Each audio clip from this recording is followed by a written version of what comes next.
L-opportunitajiet sabiex insiru nafu l-sienna qegħdin kull ma jmur jiżdiedu. Id-diploma fil-letteratura Maltija, kors relattivament ġdid, jagħti l-opportunità lill-istudenti biex jitħarġu fl-apprezzament tal-letteratura u jingħataw ħiliet sabiex jagħmlu l-qabża minn test letterarju stampat għal xogħol kreattiv ġdid. Tkellimna ma' wħud mill-persuni involuti fid-diploma dwar serata li qed jorganizzaw b'xogħol kreattiv tagħhom stess. Ħarsti mistaġba lejk. Ili 8 sigħat nimbuttak. Ili 9 xhur nistennik. U issa hawn int. Ħarstek akkuża lejja. Aħna mdorrijin li l-letteratura nħarsu lejha bħala prodott li jiġi konsumat minn nies, speċi hemm xogħol letterarju lest u aħna bħala qarrejja naqraw dak ix-xogħol. U aħna ma nintervjenux, m'għandniex sem f'dak ix-xogħol. Il-verità hija aktar komplessa u d-diploma fil-letteratura Maltija tħares iżjed. Allura, lejn is-sem tagħna bħala qarrejja illi qegħdin jieħdu sem fil-kitba letteralment fil-kitba tat-test. Għaliex aħna kollha differenti, kull wieħed u waħda minna għandna l-esperjenzi tagħna tal-ħajja, tal-mewt, tal-imħabba, tal-ambjent li ngħixu fih, tal-Malta li ngħixu fiha, tas-safar, ta' dawn l-esperjenzi kollha. U meta naqraw test letterarju li jitkellem fuq dawn it-temi, awtomatikament għax aħna lkoll individwi differenti bl-esperjenzi tagħna, nitlu f'dak it-test letterarju bl-esperjenza individwali tagħna.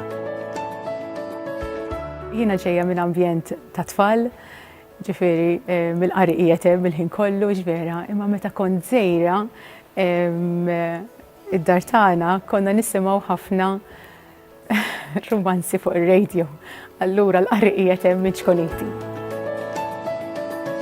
Ix-xogħol tiegħi mal-Malta Libraries iġibni b'kuntatt kontinwu mal-letteratura Maltija f'diversi forom, romanzi, novelli u letteratura għat-tfal. Id-diploma fil-letteratura Maltija għenitni intejjeb l-arfin tiegħi fl-istorja, il-lingwa u awturi Maltin. Din id-diploma tħares ħafna lej kif aħna nintervjenu fil-kitba tat-test letterarju u naturalment tagħmel ukoll dak li dejjem nagħmlu, ġifieri li nħarsu lejn test letterarju u l-mod kif jintuża l-kliem, fl-aħħar mill-aħħar il-letteratura hija magħmula minn użu straordinarju tal-kliem. Meta minna il-proġetti tal-aħħar tad-diploma, kulħadd ħadem bisħieħ u ġvera u ħassejna li stajna naqsmuhom mal-pubbliku. Is-serata li se nagħmlu flimkien ma' l-istudenti, jew aħjar l-ek-studenti ta' din id-diploma se jtellaw huma, hija serata li fiha naraw kif l-istudenti stess se jużaw il-letteratura biex joħolqu affarijiet ġodda. Għax fid-diploma l-istudenti mhumiex konsumaturi biss, imma huma wkoll kreaturi.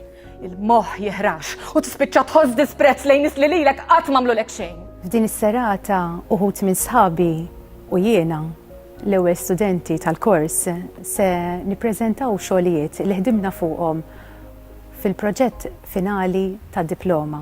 Lilek qed infittex. Jew aħjar lil dik it-tifla ċkejkna li kienet binti qabel, li kienet tiġi tibki għandi meta taqgħu tweġġa'. F'dawn il-preżentazzjonijiet se naqsmu mal-pubbliku diversi kitbiet u ġeneri, tekniki u modi differenti. L-attività se ssir fil-25 ta' Ottubru fis-7:30 fil-għaxija fil-Biblioteka Nazzjonali il-Belt Valletta.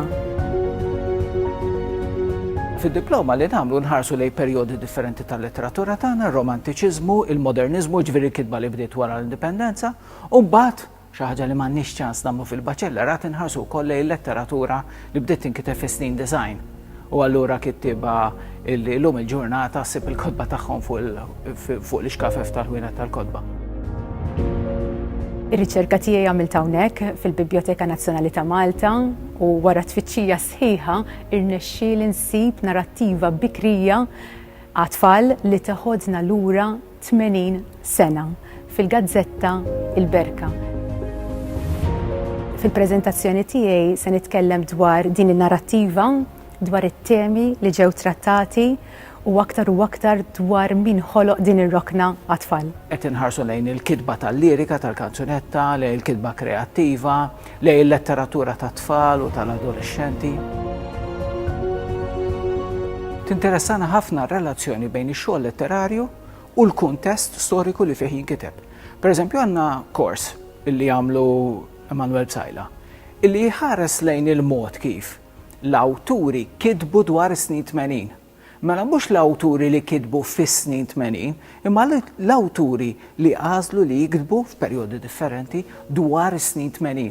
Imma mbagħad għandna kors ieħor, il-kors dwar ir-realiżmu, illi jħares lejn is-snin, essenzjalment is-snin 30 u 40.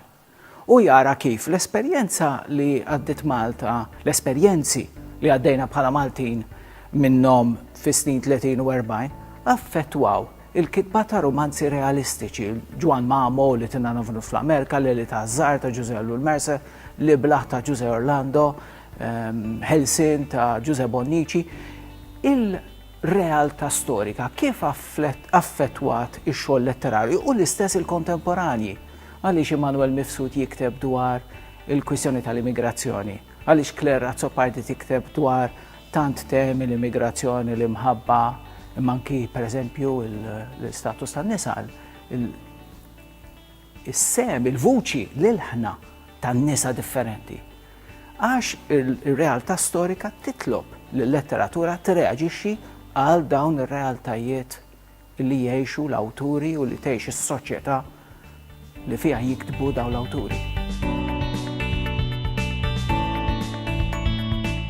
Il-letteratura kif diġà qed hija xogħli u ġvera. Jiena nagħmel qari mal-pubbliku, naqra ma' udjenza żgħira, naqra letteratura għat-tfal, naqra wkoll lill-adolescenti u naqra wkoll lill-anzjani, immur fid-djar tal-anzjani u anke f'ċentri ta' matul il-jum.